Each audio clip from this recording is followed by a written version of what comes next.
The climate of every country in Western Europe is mild because of the Atlantic Ocean.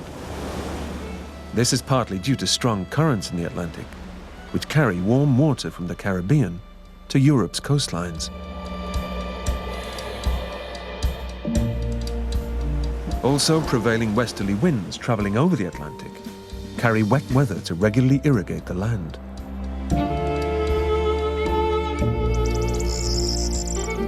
The mild temperatures and moisture promote fertile growth. This in turn provides a variety of habitats for an astonishing range of species.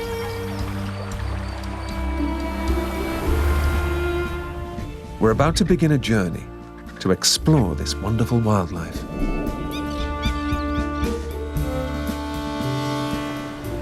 The journey starts in the middle of the Atlantic, in the Azores. It will end in Iceland. It's a journey from the warm south to the colder north.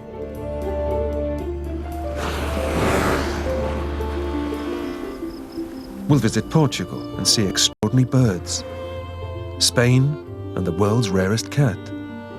We'll travel through France, the Channel Islands, the southwest coastline of England, Western Ireland. We'll head north to the mainland and islands of Scotland and the Faroe Islands. It's a journey of Atlantic-facing land and its wildlife.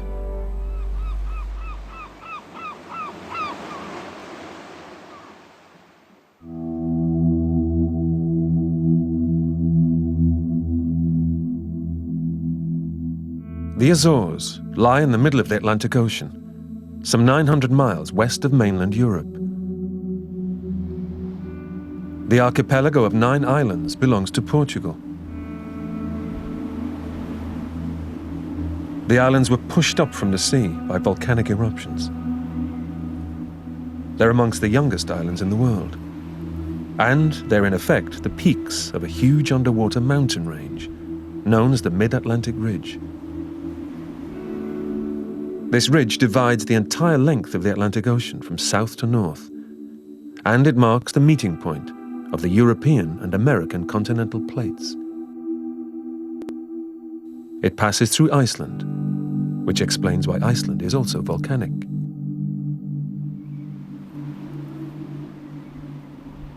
The Azorian Islands have been relatively dormant in recent times, but the remains of past volcanic craters are clear on the land.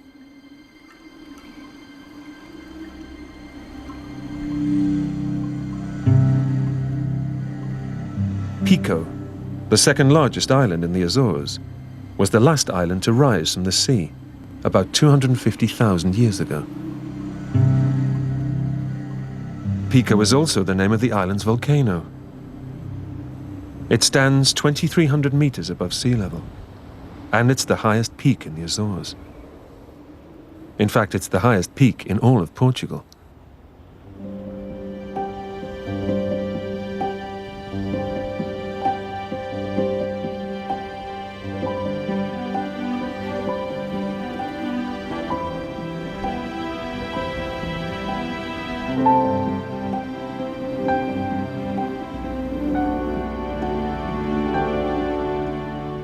Pico has been dormant for around 300 years, but evidence of volcanic activity remains.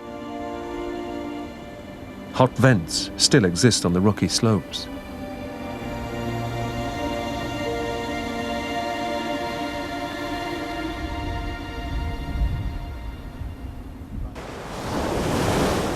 The sea surrounding Pico and the other Azorian islands is warmed by a strong current that crosses the Atlantic from North America. The current originates in the Gulf of Mexico and is commonly known as the Gulf Stream. And the warmth it brings fuels life in the seas around the Azores. These are sperm whales. They're usually found in deep offshore waters. But in the Azores, the continental shelf surrounding the islands is very narrow and drops quickly to large depths. This deep water draws sperm whales much closer to shore, particularly near Pico Island. These are 2 females and a calf. Females and juveniles live separately from mature males. This group has been joined by a bottlenose dolphin. It's an unusual animal. It's clearly malformed and has a bent spine. The most probable cause of this malformation is congenital scoliosis. It's likely that he's always had a curved back, and that his spine didn't develop properly before he was born.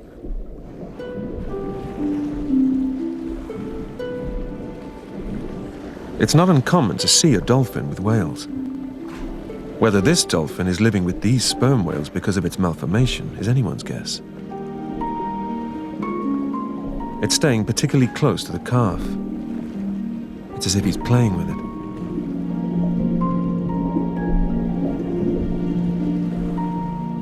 It follows the calf's every move.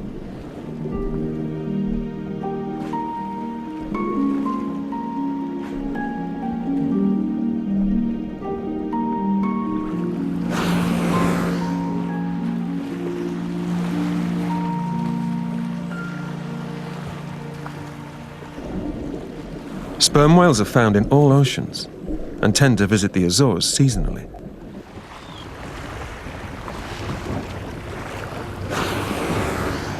They're the deepest divers of all whales,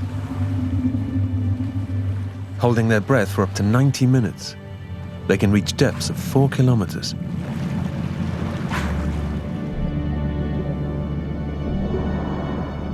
Usually they only dive to around 600 meters, where they feed mainly on squid. The dolphin, however, will have to stay near the surface.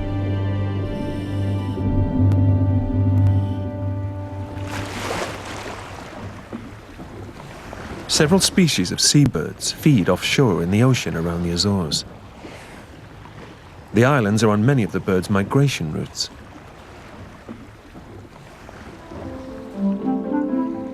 These are great shearwaters. It's September, and they're on their way to breeding grounds in the South Atlantic. They're probably heading for the island of Tristan da Cunha, south of South Africa, after spending the northern summer off the coast of New England and eastern Canada. They're large birds that spend most of their time at sea and travel thousands of miles. They feed by diving underwater to catch fish. But they're taking a chance. The rich sea life here also attracts sharks.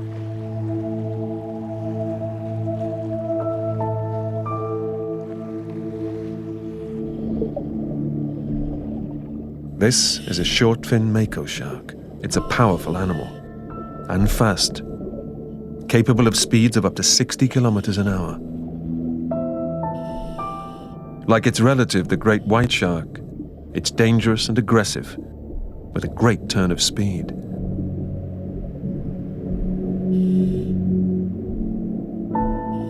It spends most of its time near the surface looking for food, which could be anything from squid to fish, porpoise to turtles, and birds.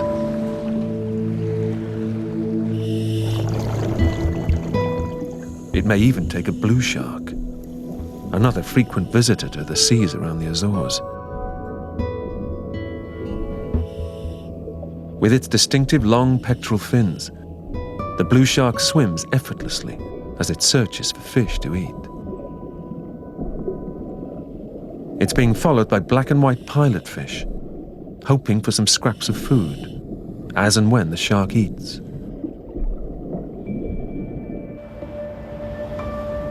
Further offshore in the Azores, you'll find another impressive sea creature. These are mobula rays. They're related to the slightly larger manta ray. Mobulas can be up to 5 meters wide. There are at least half a dozen swimming together near watching divers. It gives you an impressive indication of their size. Mobulas use their large pectoral fins like wings to fly through water. The fins on each side of their head help funnel food to the mouth. 2 remora fish have attached themselves to this one. They'll catch any food that passes the ray's mouth.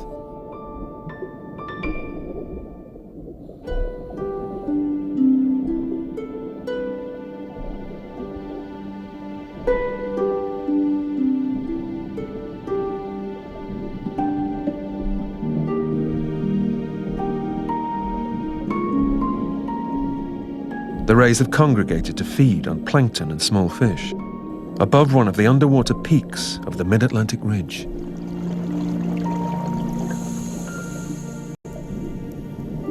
Although they're found in many different parts of the world, and regularly gather at this location in the Azores, very little is known about them.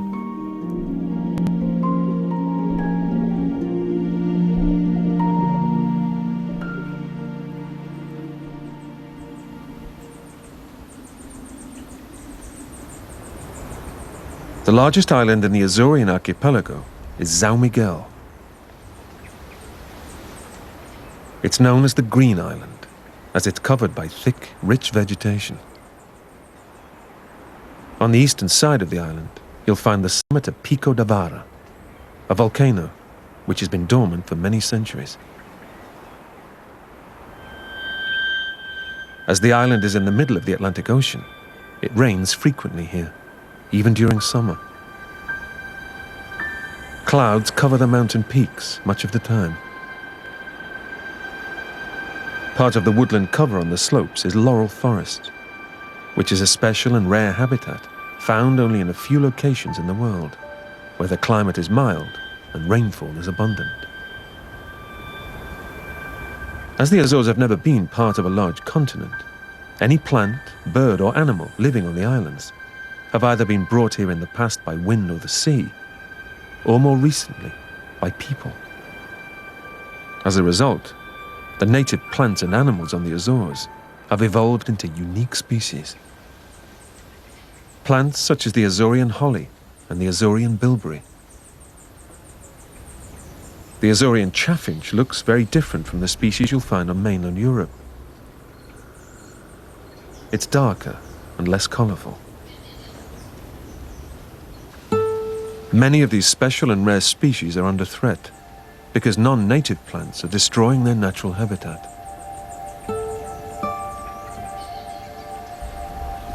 Hydrangeas and yellow ginger lilies may well be pretty flowers, and the islands can look colourful when these plants from the Far East are in full bloom, but they're killing the native plants.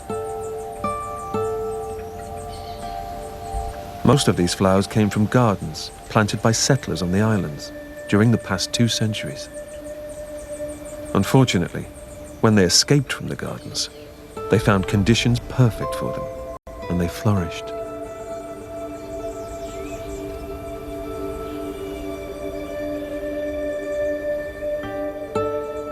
Alien conifer trees have also been planted, and these too have largely replaced natural laurel forest. This has had disastrous consequences for one of Europe's rarest birds, the Azorean bullfinch. It depends totally on the fruits of native plants to survive. At one time, only 200 pairs remained in the whole world. This is an adult. Both the male and female look identical, with a black head. This is an immature bird, born during the summer. It's now September, and by November, it will have a black head, just like its parents.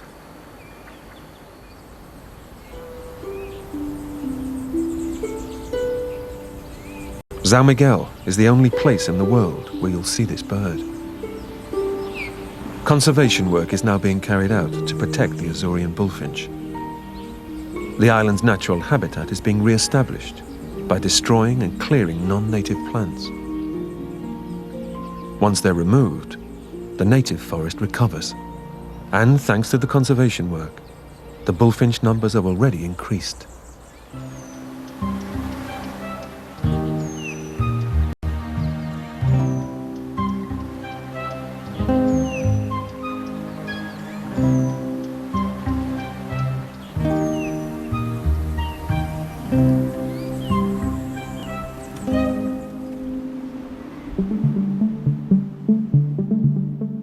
On the Atlantic coast of the western Algarve in southwest Portugal, there's a site unique in Europe.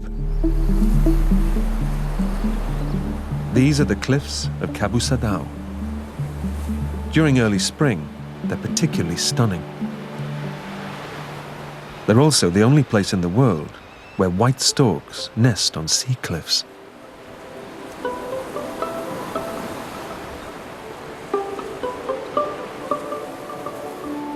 It's a common bird that you usually associate with farmland, and you often see them nesting on poles, rooftops and chimneys in many parts of Europe.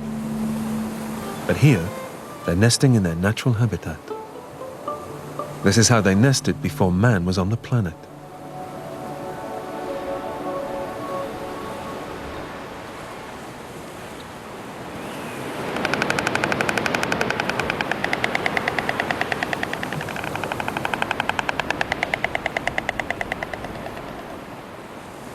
When a stork returns to a nest, it always performs a bill-tapping ritual before settling.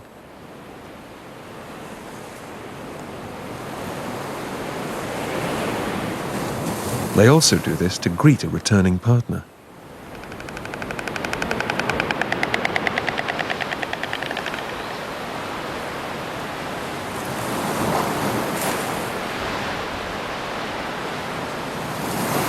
It's the month of March. There are eggs in the nests, but no chicks yet.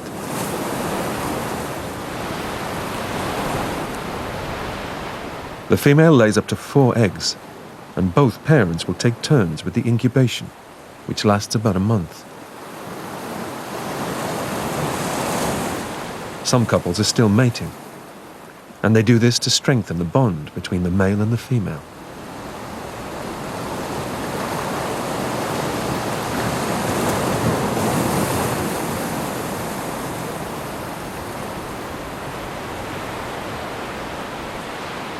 The same pair will generally return to the same nest every year and rebuild it.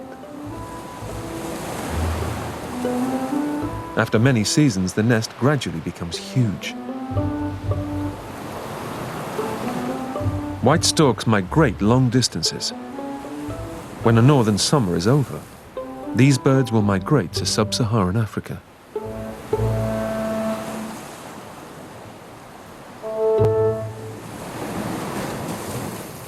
Further inland in southern Portugal, there's a vast area of open land in the region of Castro Verde.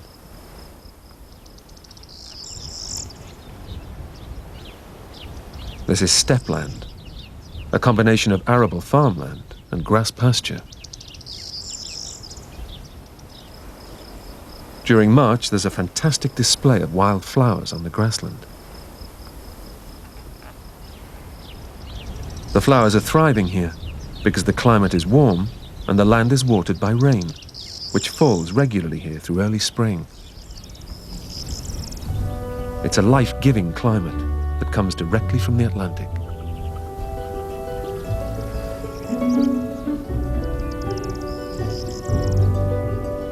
This rich grassland is a view that's rapidly disappearing in Europe. In most parts of the continent, modern farming methods have destroyed wild pastures.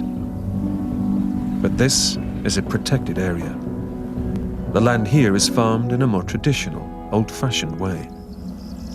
There are fewer farm animals.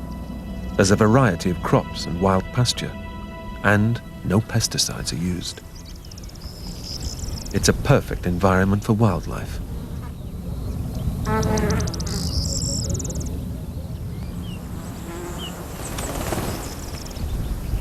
This is a female Montague harrier.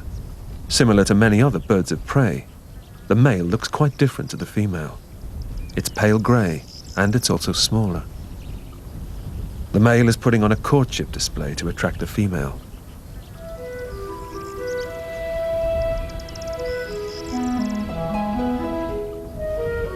It's a dance to prove that he's worthy of her.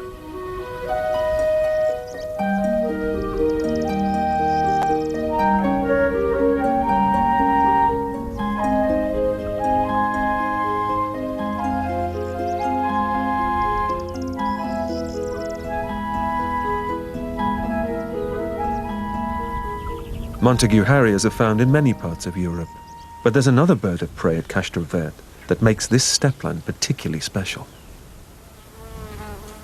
It's one of Europe's rarest falcons, the lesser kestrel.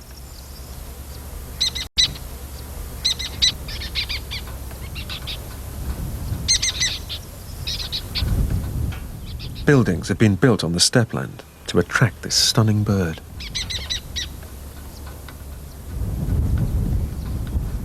Lesser kestrels are social nesters. They naturally nest in holes and crevices in rocks, and nesting holes have been created for them here. Several pairs will nest together in one building. The male is a particularly attractive bird with its sky blue head. They're migratory falcons and breed across southern Europe, the Mediterranean, the Middle East, and Central Asia. They overwinter in Africa.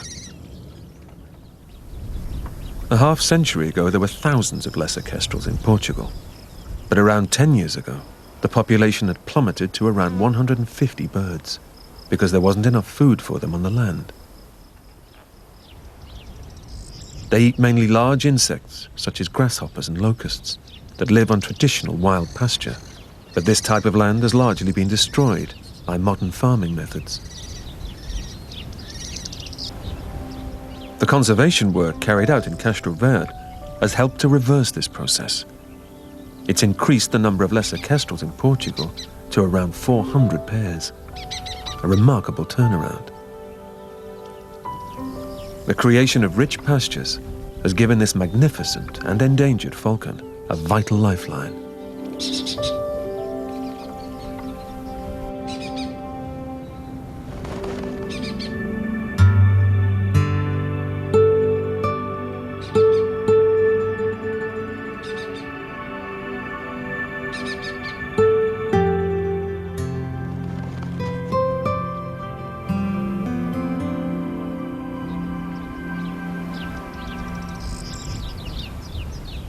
The stepland at Castro Verde is also home to another special bird, an astonishing bird with an elaborate courtship display. It's a great bustard.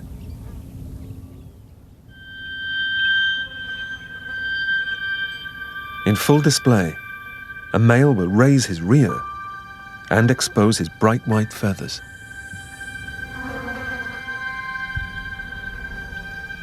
At the same time, he'll fan out the white feathers on his wings.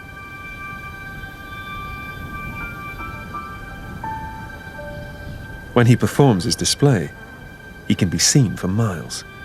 And that's the whole point of the spectacle, to make him visible, and in particular, to attract females.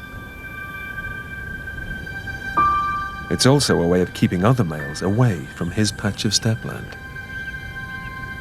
The strongest male with the most elaborate display will ultimately take the prize.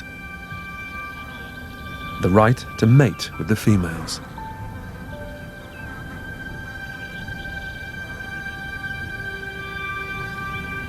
It's thought that they give the best display when the sun shines on a piece of land. And you can see why. The white feathers can act like a mirror, reflecting sunlight.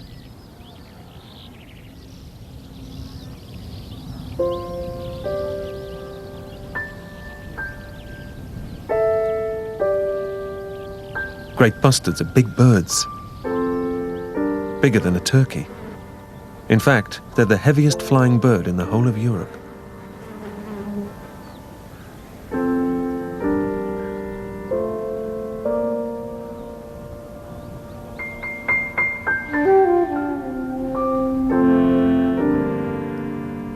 In addition to Portugal, great bustards are found in Spain, other parts of southern and central Europe, and temperate Asia. You'll find them on large areas of open grassland that has plenty of room for their display and a good supply of food, particularly seeds and insects. This stepland at Castro Verde is carefully managed to provide both.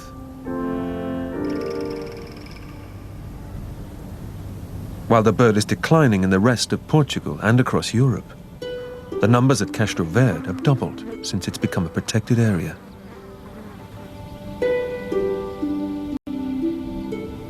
Around 80% of Portugal's entire population is now found here.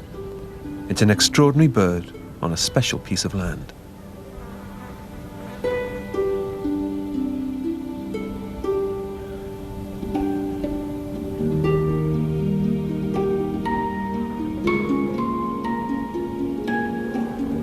This is very much a view of the past. Over 50 years ago, landscapes like this were common over all of Western Europe. A wonderful, rich pasture, and land that receives its moisture from the Atlantic Ocean.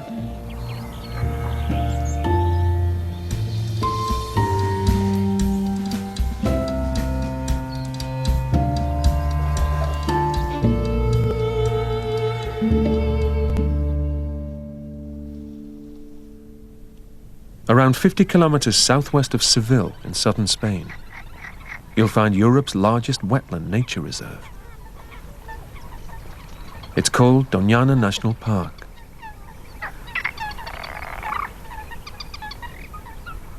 The park covers an area of over 1,300 square kilometers, and it's full of wetland birds, water pools and marshland.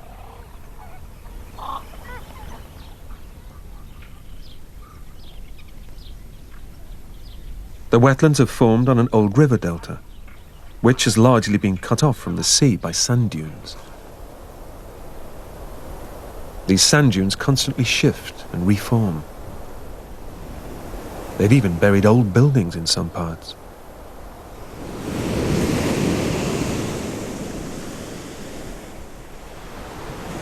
In front of the dunes is an extensive beach facing the Atlantic. It extends for more than 30 kilometers. It's a protected beach, and access to it is controlled. It's considered to be one of the last unspoilt natural beaches in Spain. Because the number of people allowed here and their activities are limited, there's plenty of room for seabirds to land. These are sandwich terns.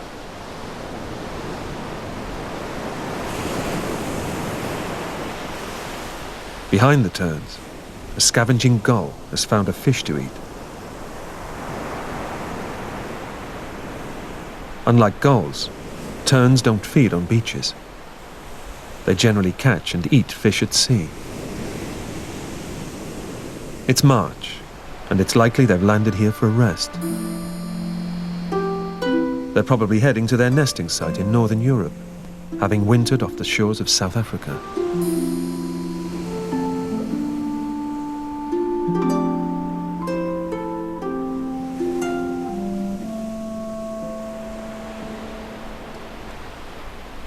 The sand dunes and the trees growing behind the dunes are an important part of Doñana National Park. They provide protection from the sea and allow the marshland to retain water.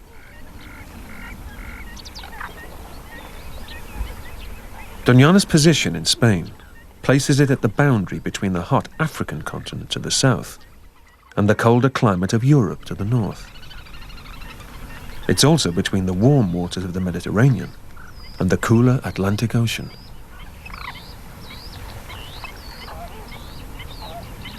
Its location is ideal for birds, especially migratory birds that travel between Africa and Europe during their spring and autumn migration.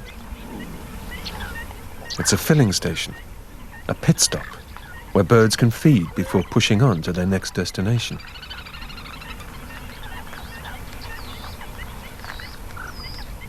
Many of the birds also breed here. The black-winged stilt is one of those. Its long legs and beak are perfect for wading and feeding in the wet pools. The glossy ibis is another species that will stay to breed at Doñana. This flock is feeding on a relatively dry part of the wetland. They're using their long, curved beaks to probe for worms and insects.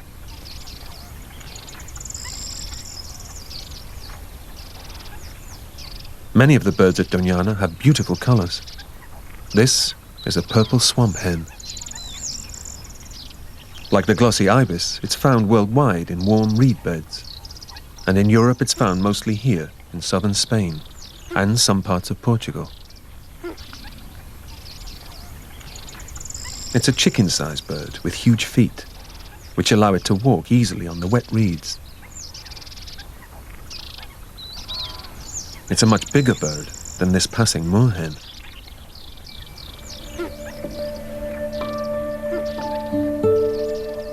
While the swamp hen is striking, the red-knobbed coot most definitely looks strange. During the breeding season, he grows what look like two red balls on the head. They're there to attract a mate.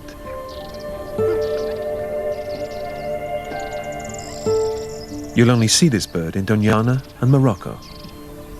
It's a rare and unusual bird.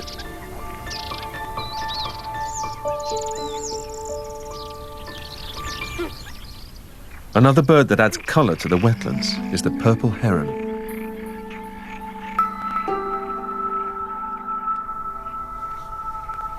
Like many other heron species, it will stand for a long time, waiting for its prey.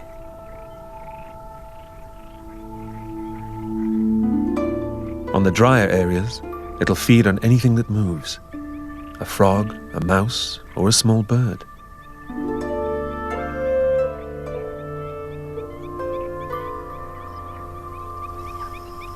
Over 400 species of birds have been recorded in Doñana, and there's clearly plenty of food for them here, and a great variety of feeding, especially in the long spring grass.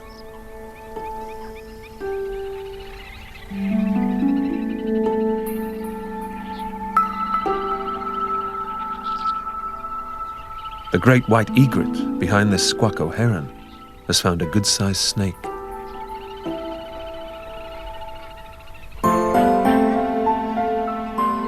Being situated so far south in Europe, Doñana also has more exotic-looking birds. Flamingos.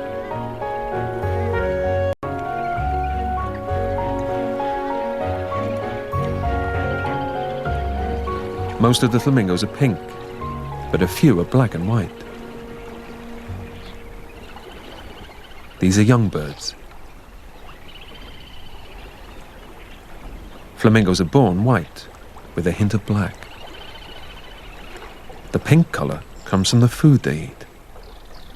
They live on shrimps, and the pink color is absorbed from the food into the feathers. The older the bird, the pinker it becomes. It's one way of determining the age of a flamingo.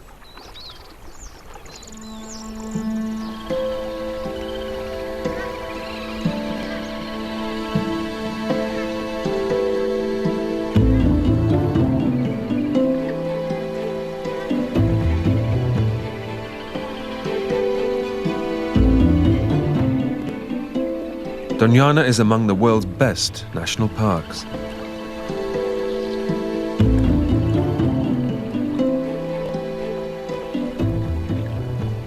But there's one animal which makes it even more special. It's one of only two places in Spain, and indeed in the world, that you'll find the Iberian lynx, the world's rarest wildcat.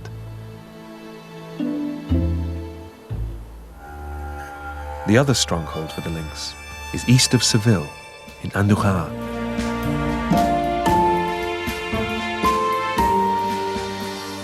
It's a large area of national park in the Sierra Morena uplands. And the climate here is influenced more by the Mediterranean Sea than the Atlantic Ocean. The land sees little rainfall during the hot summer, but trees that have adapted to grow in an arid habitat cover the hills. There's a mixture of oak trees and stone pines. Like Doñana, this is a protected area, and a crucial one. It's vital to the survival of the Iberian lynx.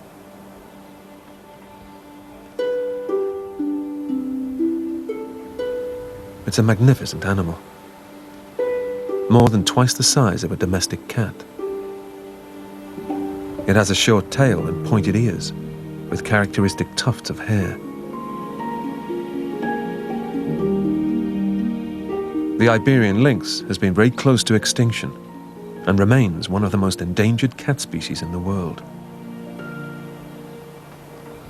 10 years ago, just 100 of them remained. There are currently 300, and most of them are here in Andújar.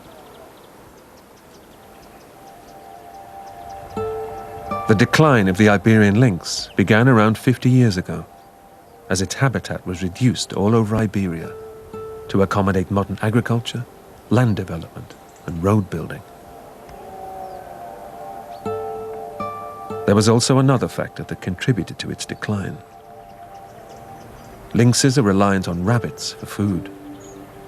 They account for 90% of its diet. During the past 50 years, the population of rabbits in Spain has been decimated at least twice by diseases such as myxomatosis. This had a devastating effect on the lynx population. It's now recovering, thanks to this protected area in Andújar. But the lynx still leads a fragile existence.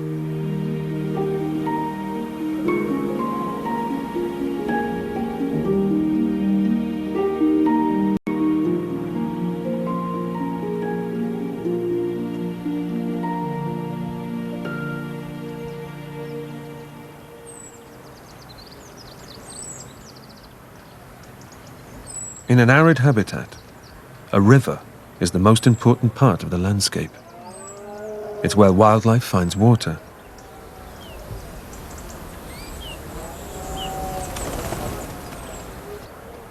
It's October in Andújar Natural Park, and the land is still dry after the long summer months.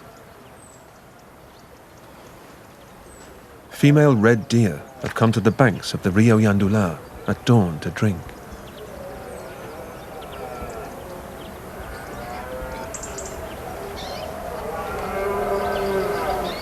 It's the beginning of the rutting season, and the males are calling from the hilltops. They're claiming territories and trying to attract females. For the moment, these females are happy to stay here, in the cover of the valley bottoms.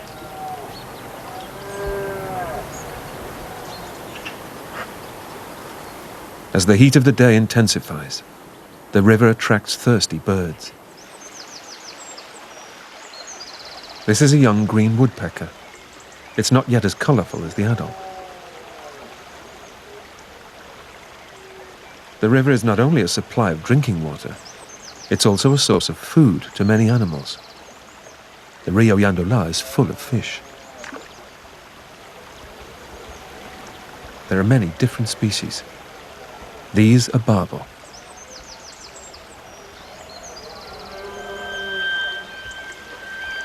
Fish attract birds, like herons.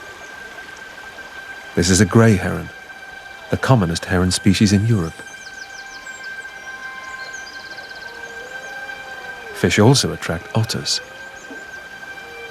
It's an ideal habitat for them.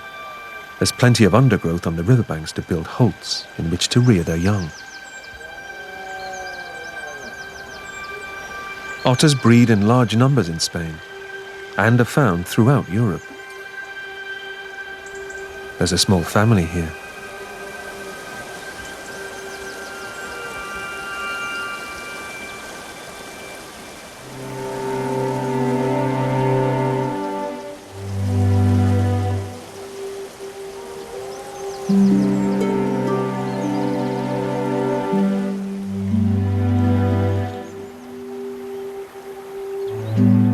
There are also reptiles in the river. A ladder snake is a common sight. It's looking for a mouse or a large insect that may be along the river edge. It's native to this part of southern Europe, and it gets its name from the ladder-like markings on its back.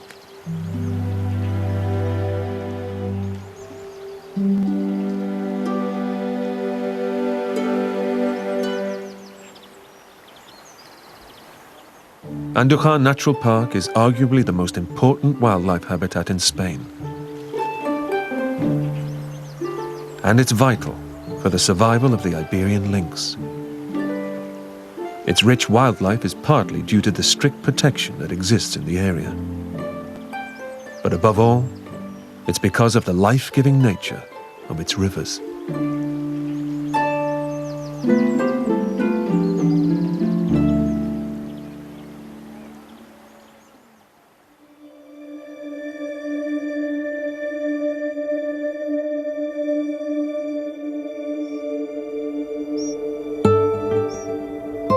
These are the Cantabrian Mountains in northern Spain, a fabulous uplands in the León region.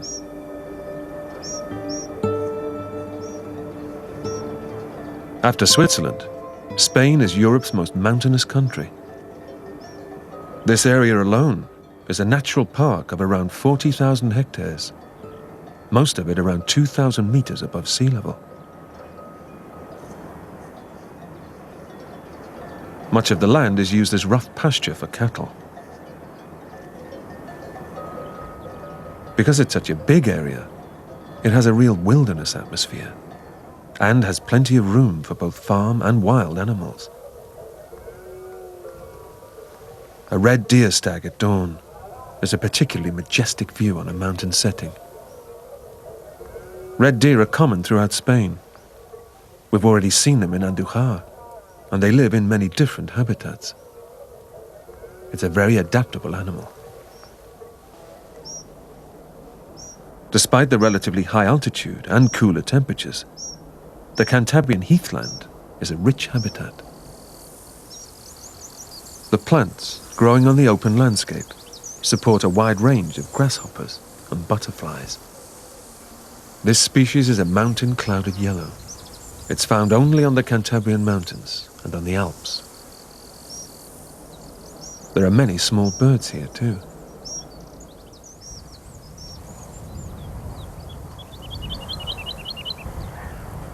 This is a woodlark.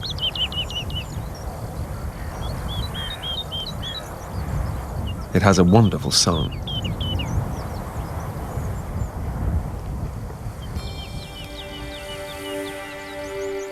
There are also vultures around.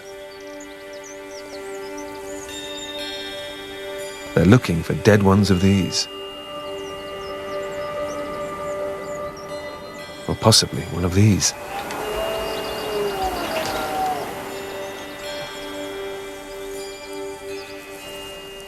Griffon vultures can be seen across the whole of Spain, but this may change. They're in danger. Finding food is becoming more difficult.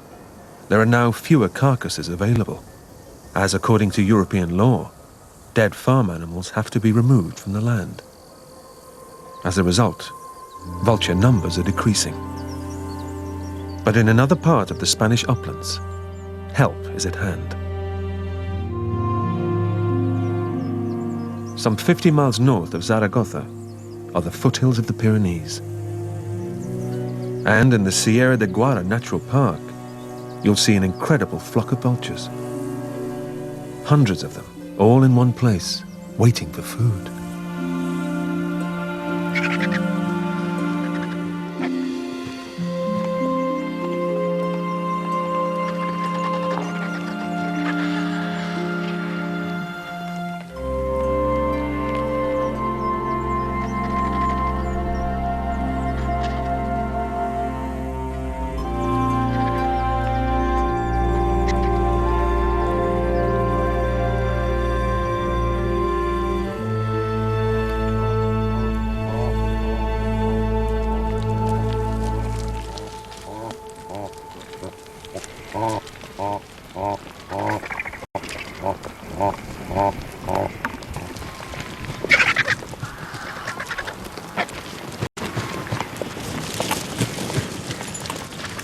Manuel Aguilera has been feeding vultures here for over 20 years. He feeds them every day to help supplement the lack of food in the wild.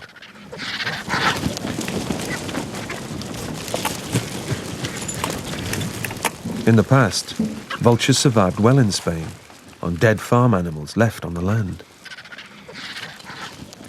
In a way, their numbers were unnaturally high because of this. European law now bans the dumping of carcasses on the land, and feeding stations like this have become increasingly important for the vulture's survival. Manuel's feeding not only helps the vultures, it also allows us to get a close-up view of these magnificent birds. There are two bare patches on a griffon vulture's breast. This, in a way, acts like a storage bag. They eat as much as they can in one go, and this bag expands to accommodate the food.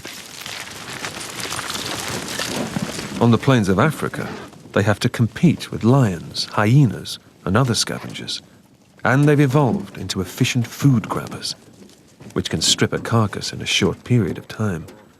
The bag in a vulture's gullet helps it to do this. It will then fly away to digest the food somewhere else, at its leisure.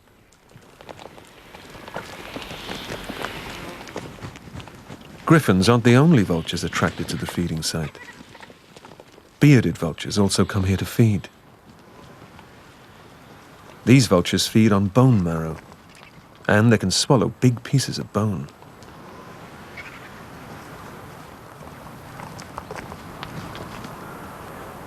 If the bones are too big, they'll break them by dropping them from the sky onto rocks. But before they can do that, they'll have to wait till the griffons have finished with the flesh.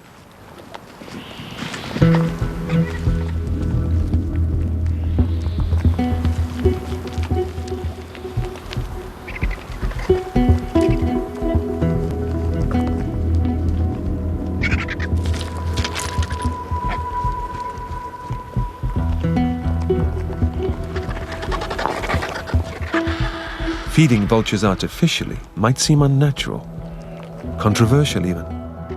But this is the only way they'll continue to exist in their last stronghold in Europe.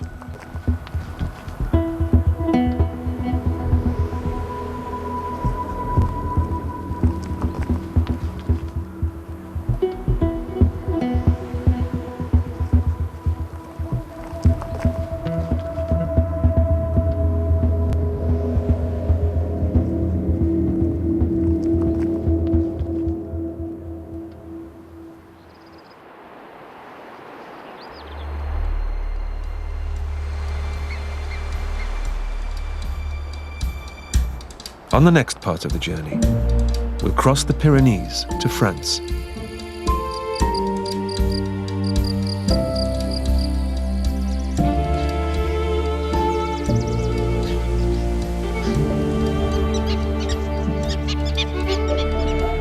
We'll travel along the French coast to Brittany.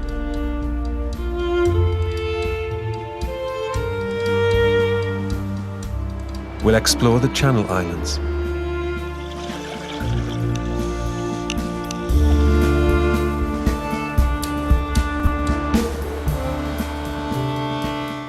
We'll cross the English Channel to the southwest of Britain.